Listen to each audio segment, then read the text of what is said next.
नमस्ते प्यारे दोस्तों, टारगेट कॉम्पिटिटिव एग्जाम की इस ऑडियो सेशन में मैं आपका स्वागत करता हूं। बैंकिंग अवेयरनेस के अंतर्गत आज हम गवर्नमेंट सिक्योरिटीज या हम यहां पे सिक्योरिटीज बॉन्ड के बारे में जानने की कोशिश करते हैं। फर्स्ट पॉइंट, हमने हमेशा ओपन मार्केट ऑपरेशन को देखा है। ओपन मार्केट ऑपरेशन में ये हमेशा जो गवर्नमेंट की सिक्योरिटीज होती है उसका आदान प्रदान या उसके ट्रांजैक्शंस किए जाते हैं। इस ट्रांजैक्शन के तहत यहाँ बैंकिंग इंस्टीट्यूशन हो या इंडिविजुअल हो, उसे हम परचेस करते हैं या उसी को हम बेचते हैं। तो first will going to define government securities क्या होती है, गवर्नमेंट सिक्योरिटीज के क्या टाइप होता है।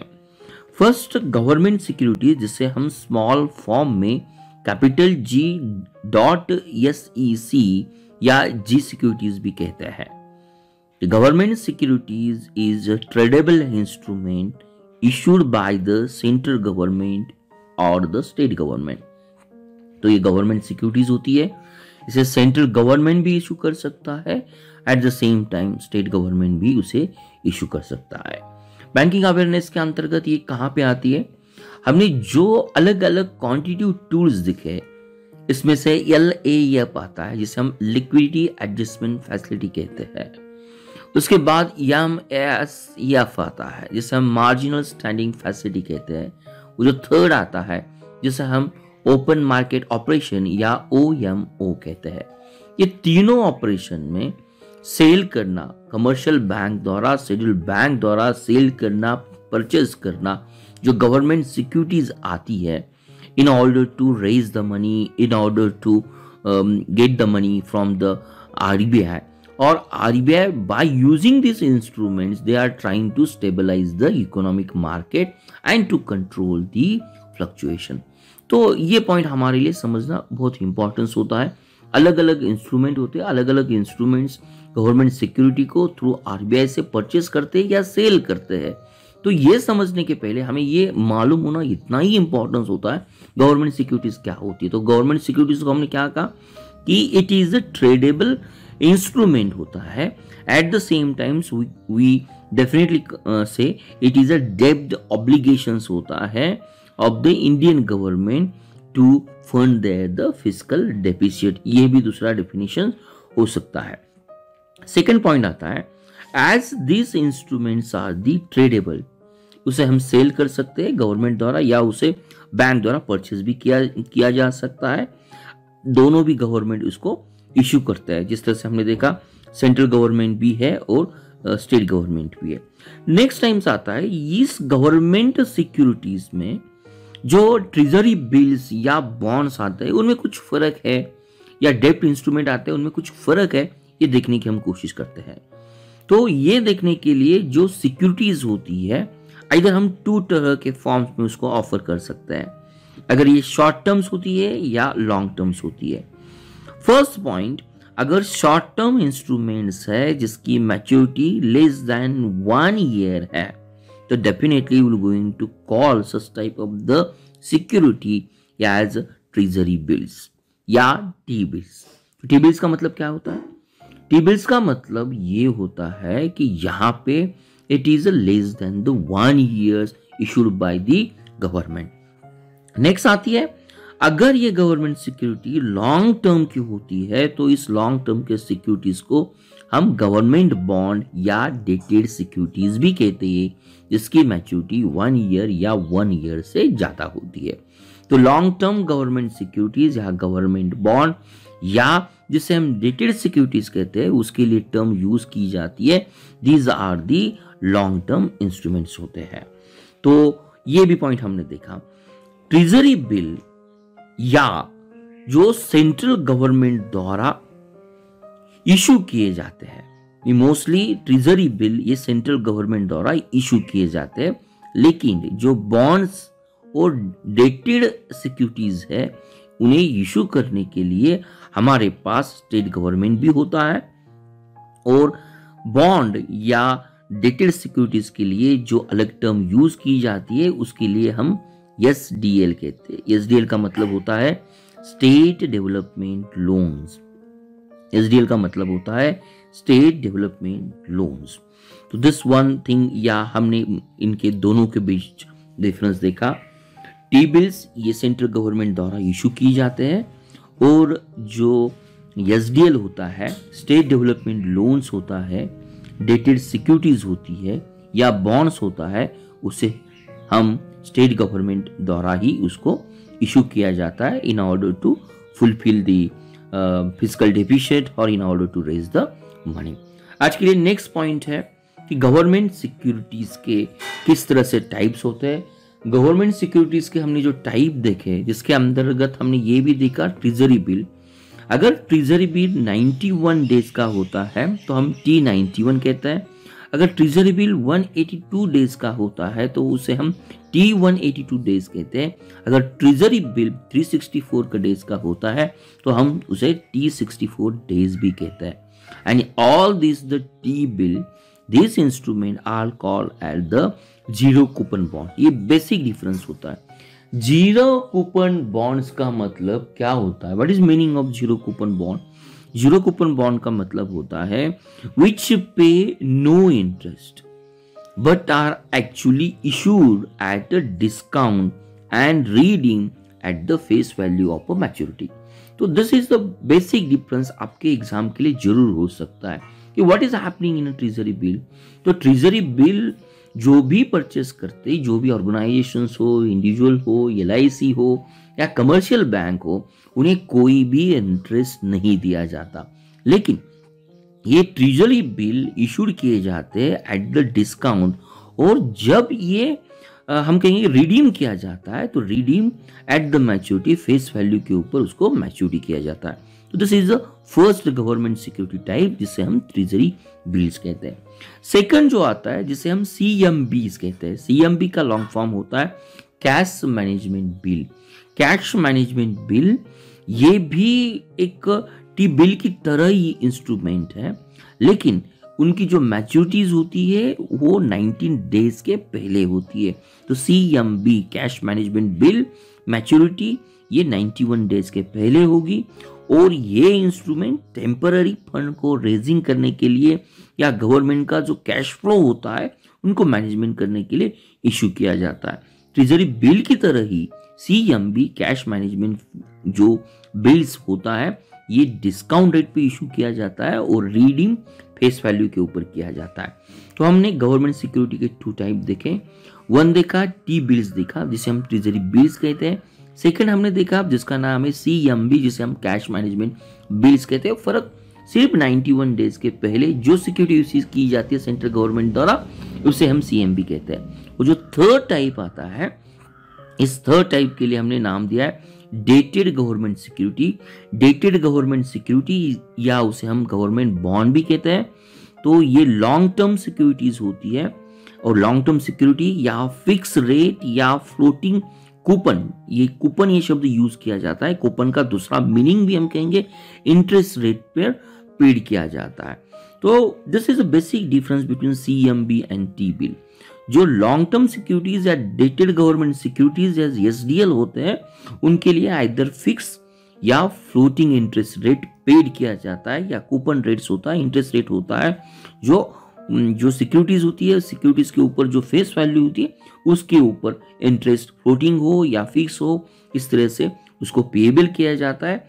ये फिक्स टाइम पीरियड के लिए होता है, जनरली हाफ ईयरली होता है जो इंटरेस्ट हम पेड करते हैं। लेकिन जो मैक्सिमम पीरियड जो होता है इस डेटेड गवर्नमेंट सिक्योरिटी का, वो 30 इयर्स का होता है। ये भी बात हमारे लिए इतनी ही इंपॉर्टेंस रहेंगी। तो डेटेड इंस्ट्रूमेंट के जो बॉन्ड्स इशू किए जाते हैं, आइदर ये फिक्स रेट बॉन्ड होते हैं या उसे हम फ्लोटिंग रेट बॉन्ड्स भी कहते हैं। और हमने ये टर्म देखी जीरो कूपन बॉन्ड्स की। जीरो कूपन बॉन्ड्स की ये टर्म्स यूज की जाती है टी बिल और CMB के लिए।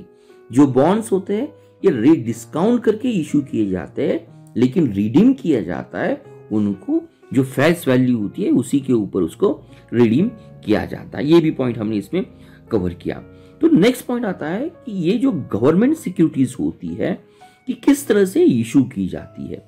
गवर्नमेंट सिक्योरिटी ये ऑक्शन के तरह, जिसे हम लिलाव सिस्टम भी कहते हैं, और लाव सिस्टम या ऑक्शंस जो कंडक्ट किया जाता है आरबीआई की जो इलेक्ट्रॉनिक प्लेटफॉर्म्स होता है जिसे हम एनडीएस कहते हैं, निगोशिएटेड डीलिंग सिस्टम कहते हैं, या जो नया पोर्टल है जिसे हम ई कुबेर पोर्टल कहते हैं, ई कुबेर पोर्टल के माध्यम से एक कमर्शियल बैंक इस निगोशिएशन में, इस ऑक्शन में पार्टिसिपेट होते हैं। This is known as a auctional platforms, और जिसे हम निगोशिएटेड डीलिंग सिस्टम भी कहते हैं। तो सेंट्रल बैंक हमारे सेंट्रल गवर्नमेंट के साथ डिस्कस करके, कंसल्टेशन करके इस तरह की आइदर टी बिल्स या डेटेड सिक्योरिटीज होती है उसको इशू करती है। ये भी पॉइंट हमने इस माध्यम से उसे कवर करने की कोशिश की।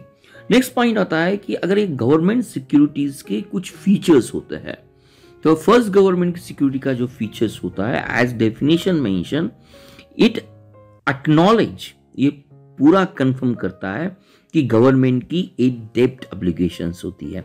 जिस तरह से गवर्नमेंट सिक्योरिटी के एग्रीमेंट में जो मेंशंस किया होगा, T91 होता है तो डेफिनेटली 92 डेज में आपको जो डिस्काउंट देके जो मैच्योरिटी मेंशंस की वो अमाउंट आपको जरूर मिलेगी। तो फर्स्ट फीचर आता है कि इट एक्नॉलेज गवर्नमेंट डेब्ट ऑब्लिगेशन। दूसरा फीचर्स आता है, ये दोनों भी है, शॉर्ट टर्म्स भी है, लॉन्ग टर्म्स होते हैं। अगर लॉन्ग टर्म्स होते हैं मोर देन द 1 ईयर्स और मैक्सिमम 30 ईयर्स के लिए होते हैं, तो उसके लिए हम टर्म यूज करते हैं गवर्नमेंट बॉन्ड्स और डेटेड सिक्योरिटी।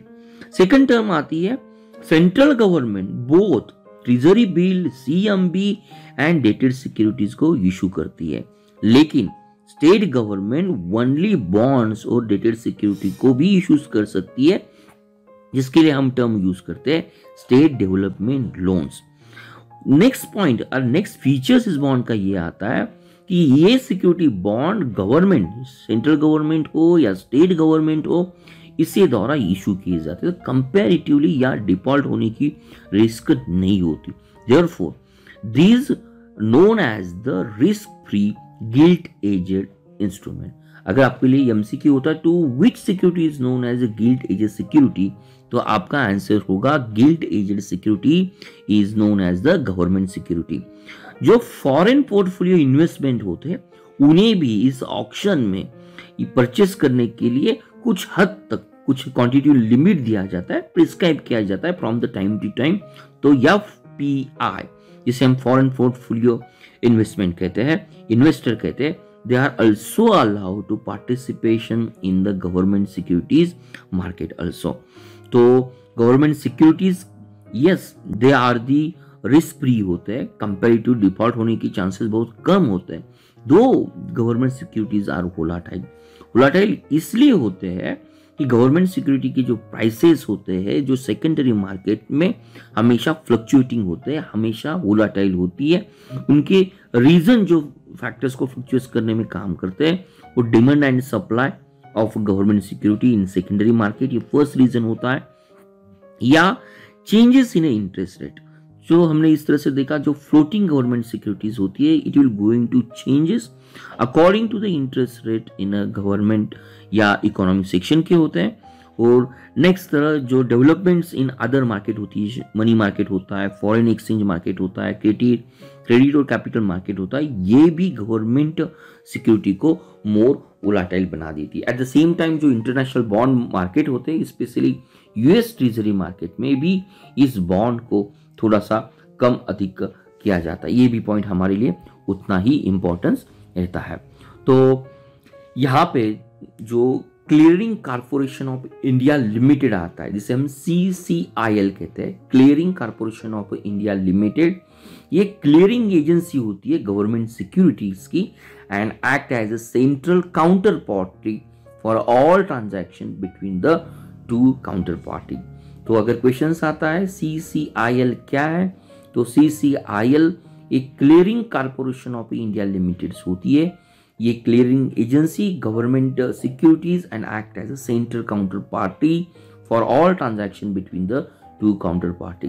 तो मेरे प्यारे दोस्तों, इस ऑडियो की माध्यम से सारांश रूप में हमने गवर्नमेंट सिक्योरिटी देखा, गवर्नमेंट सिक्योरिटी का आदान प्रदान, सेल और परचेज जिस मार्केट में या जिस पोर्टल के माध्यम से होता है जिसे हम ई कुबेर पोर्टल भी कहते हैं, और LAF, MSF और ओपन मार्केट ऑपरेशन में जो गवर्नमेंट सिक्योरिटी इन्वॉल्व होती है, ये गवर्नमेंट सिक्योरिटी हमने 3 टाइप की देखी, जिसे हम ट्रेजरी बिल्स कहते हैं, या उसे हम मोर गवर्नमेंट सिक्योरिटीज या गवर्नमेंट बॉन्ड भी कहते हैं, और शॉर्ट फॉर्म में कि 91 डेज के पहले होते हैं तो हम इसे कैश मैनेजमेंट बेस भी कहते हैं. This are the small term but it plays very important role during our main examinations. Also the हमारे इंटरव्यू के टाइम के लिए भी जरूर इंपॉर्टेंस होगा. क्वेश्चन आपको इसी तरह से रहेंगे कि ट्रेजरी बिल्स और सिक्योरिटीज में या गवर्नमेंट बॉन्ड्स में क्या फर्क होता है, किसे डिस्काउंट रेट पे इशू किया जाता है और फेस वैल्यू पे रिडीम किया जाता है,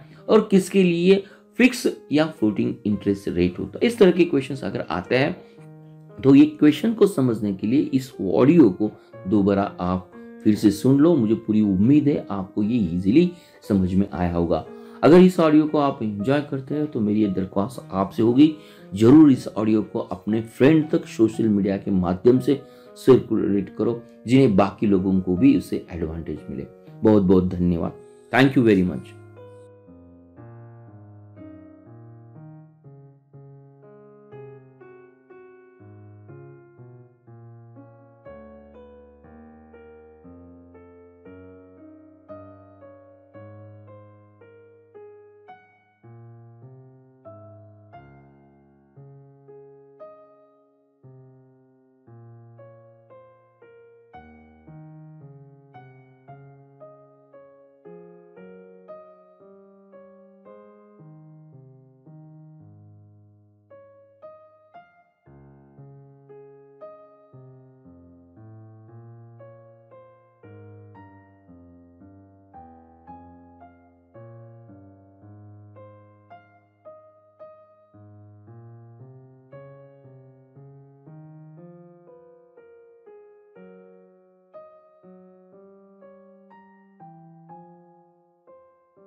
Thank you for watching Target with Professor B's Positive Way. We request you to be a voluntary donator to become our Prime and Pride motivator.